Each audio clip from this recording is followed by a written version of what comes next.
sp-df को orbital कहते, क्या कहते? तो p है मतलब p ब्लॉक, और उसके पहले d या f नहीं होना। अगर इसके पहले d या f रहता तो d ब्लॉक में आता, तो ये 4s2 4p5। अब बताओ 4s2 4p5 अगर मैं इसके जगह ये लिखता कभी,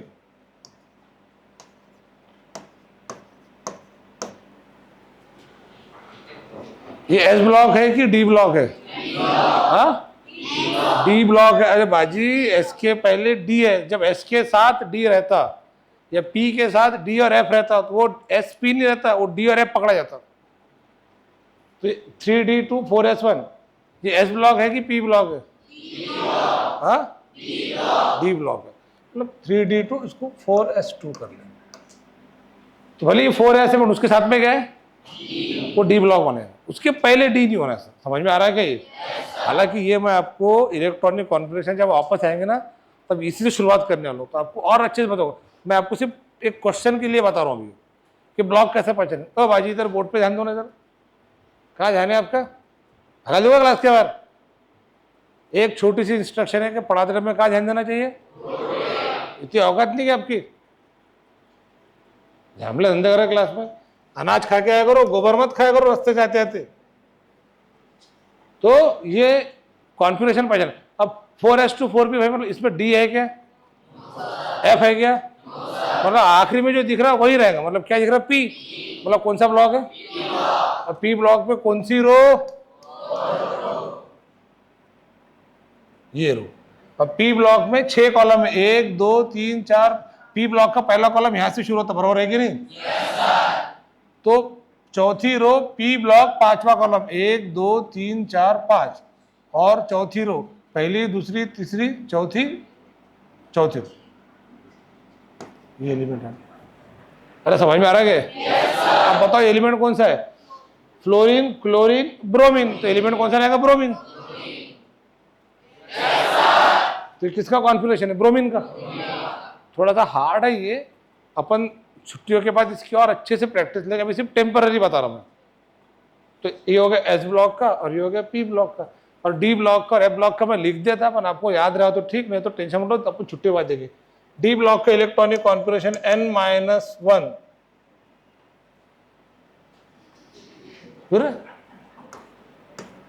डी 1 to 10 ns 0 1 और 2। मुझे सर बहुत हार्ड नहीं हो गया? हार्ड तो हो गया। n-20 1 to 10 ns 0 1 और 2, ये डी ब्लॉक। और एफ ब्लॉक का n-2 f 1 to 14 n-1 d 0 to 1 ns2, ये एफ ब्लॉक का हो गया, ये डी ब्लॉक का हो गया।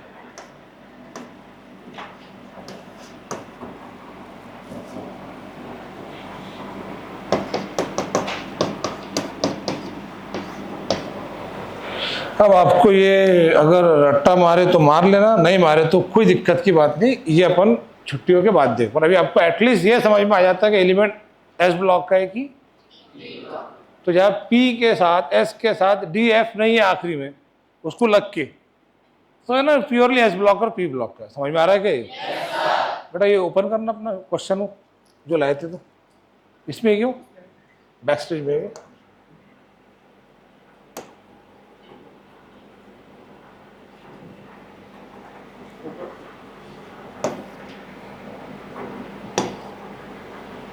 हाँ चलो भाई क्या करना है उसमें, ऐसा बताएगा जरा टेक्निकल, कोई बात ओपन कर लेंगे, ओपन कर चलो।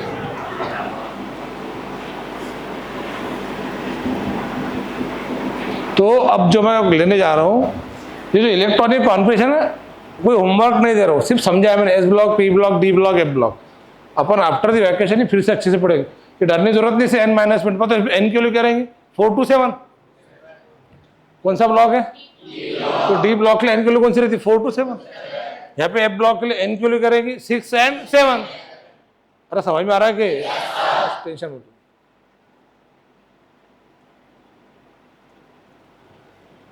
जमते रहे तो अरे सर ओपन जो हैंग करो।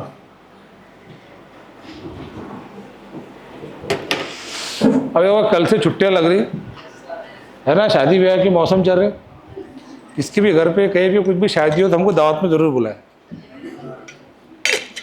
और मुझे बुलाओ कि नहीं बुलाओ चलता, दानिश सर साई सर याद से बुलाना। खाने के वो शौकीन नहीं, कुछ भी खाते हैं, बहुत खाते हो। मैं हो गया, चलो अब मैं नीट 2025 के 2 क्वेश्चन आपके सामने सॉल्व करके दे रहा हूँ। मतलब अब देखो अपना बेसिक के अंदर भी अपन ने 45 में से 2 क्वेश्चन आ रहे हैं, बहुत बड़ी बात है। क्लैप करो एक बार अच्छे से। तो बेसिक के बेसिस पे 2 क्वेश्चन आ रहे हैं अपने को, जबकि बाहर इतने वांदे बच्चों के, और आपके जो सीनियर बैच है यानी जो बच्चे अभी 12th में गए उनको 45 में से 26 क्वेश्चन आते सॉल्व कर 1 साल के अंदर।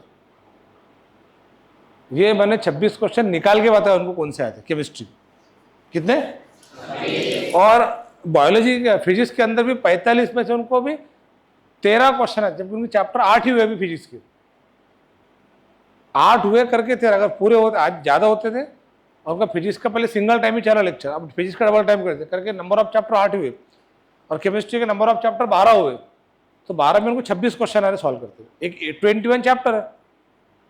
अरे समझ में आ रहा है क्या? और आपका तो कुछ हो ही नहीं तब भी, अरे बोलो ना मुंह से, 2 क्वेश्चन। वेरी गुड, कैसा गुड, वेरी गुड। आपका जो 2 क्वेश्चन आपको आ रहे, उसका पहला क्वेश्चन ये है आपके सामने, 10 रुपए के लिए।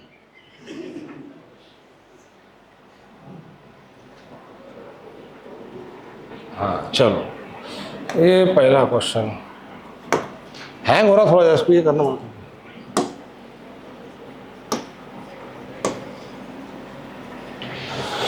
Which of the following electronic configuration belong to main group element? Which element? तो द मेन ग्रुप एलिमेंट मतलब कौन से एलिमेंट? एस ब्लॉक और पी ब्लॉक, ये दोनों। मतलब it belong to either S block और belong to either P block. क्या ए है? ये 3s1, क्या इसमें पी और क्या डी और एफ है? मतलब ये है साथ में। क्या इसमें डी है? ये नहीं है। क्या इसमें डी है? ये भी। क्या इसमें एस के साथ डी है? क्या इसमें, नहीं एक minute, just listen, 1 minute.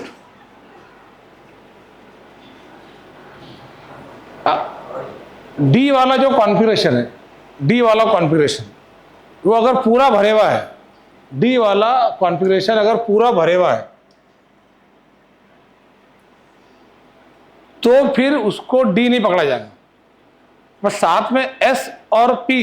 Actual में क्या हो रहा है, ये क्वेश्चन में आपको जो मैंने डी और एफ ब्लॉक बताया ना, पहले एक्सप्लेन करना ही पड़ता था। क्या मैंने आपको शॉर्टकट समझाने की कोशिश करा। इसका आंसर जो है वो ए और सी है, बिकॉज ये जो कॉन्फ़िगरेशन है 5s2 5p5, तो 5p डी पूरा भरा हुआ है और पी भी भरे हुआ है कि पी की एक कैपेसिटी बाकी है। अब ये बचा लगा सब, ये भी तो डी में 10 है, डी में 10 है तो 4s1 3d10, this is the electronic configuration of copper, and copper belong to D block, copper belong to D block. ये फेमस कॉन्फ़िगरेशन है। मतलब ये तो कट गए, ये भी कट गए,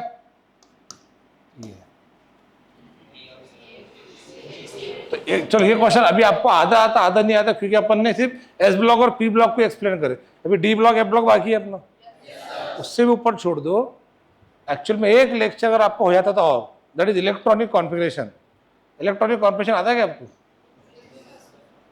आपको जो इलेक्ट्रॉनिक कॉन्फ़िगरेशन आता है ना, जो आपने पढ़े, वो बच्चे वाला कॉन्फ़िगरेशन। अगर मैंने आपको बोला कि बेटा सोडियम का एटॉमिक नंबर 11 है, बताओ इसका इलेक्ट्रॉनिक कॉन्फ़िगरेशन 2,8,1। इसको कुत्ता भी नहीं पूछता 11-12 के अंदर, कौन भी नहीं पूछता, उतना भी नहीं पूछता। सोडियम का ये कॉन्फ़िगरेशन कोई नहीं पूछता। सोडियम का जो मैं बताने जा रहा हूँ कॉन्फ़िगरेशन वो ये है, ये कलर चेंज करके लिख दे रहा हूँ, 1s2 2s2 2p6 3s1। ये किसको आता? आता आपको? कहाँ पढ़े आपने? स्कूल में पढ़े थे? फिर कहाँ पे? पाद्य?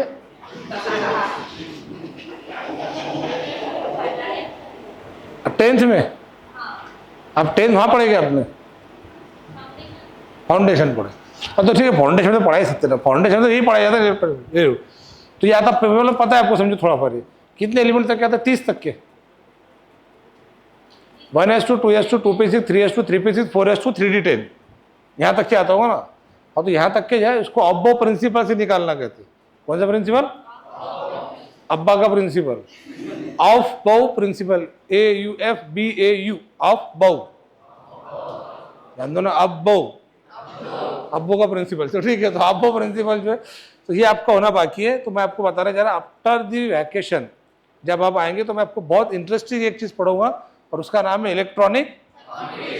और वो अपन ये वाला नहीं पढ़ेंगे, ये वाला पढ़ेंगे ना। समझ में आ रहा है कि जब ये आपको हो जाएगा तो ये क्वेश्चन वैसे सॉल्व कर सकते। वैसे आप लॉजिकली गेस कर सकते थे, पर इसमें क्या दिक्कत जा रही, ये तो गेस करते आ गए कि भाई ये है, इसमें डी आ रहा, पर ये तो इसमें FB और DB इनकम्प्लीट है करके ये D और F ही पकड़ा जाएगा।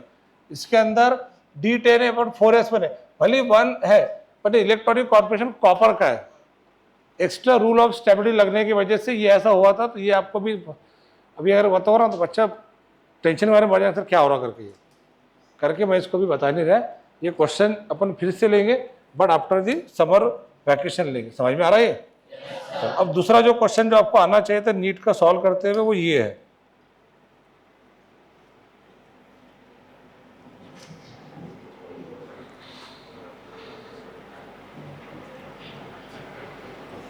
तो बड़ा गड़बड़ नहीं करना प्लीज। हाँ, ये क्वेश्चन, ये तो आपको पूरा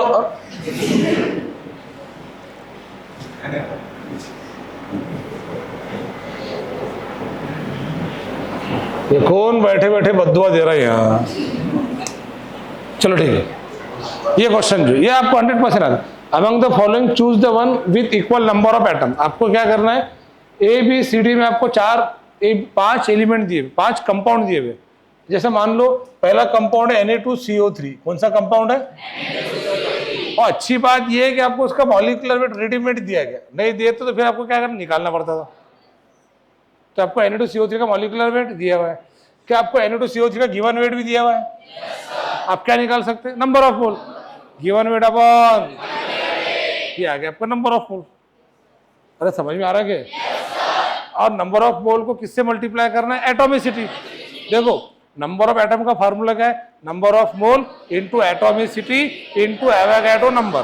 तो एवोगाड्रो नंबर सब में कॉमन रहेगा, तो जिसके number of mole into atomicity क्या आ जाएंगे? सेम। उसके नंबर ऑफ एटम सेम। तो A into B into C, और C जो है वो तीनों में कॉमन है, सब में कॉमन C है। तो अपन क्या करें, सिर्फ A इंटू B। अब जब A इंटू B क्या आएगा? ज्यादा, तो A into B into C भी क्या आएगा? ज्यादा। अरे समझ में आ रहा है क्या? तो अब बताओ Na2CO3 की एटॉमिसिटी कितनी है? तो सोडियम 2, कार्बन 1, ऑक्सीजन। पहले क्या निकालो? 212 क्या है? Given weight. मॉलिक्यूलर वेट कितना? 106। और अच्छी बात कि जो गिवन वेट है और जो मॉलिक्यूलर वेट है ये कैलकुलेशन वाले हैं।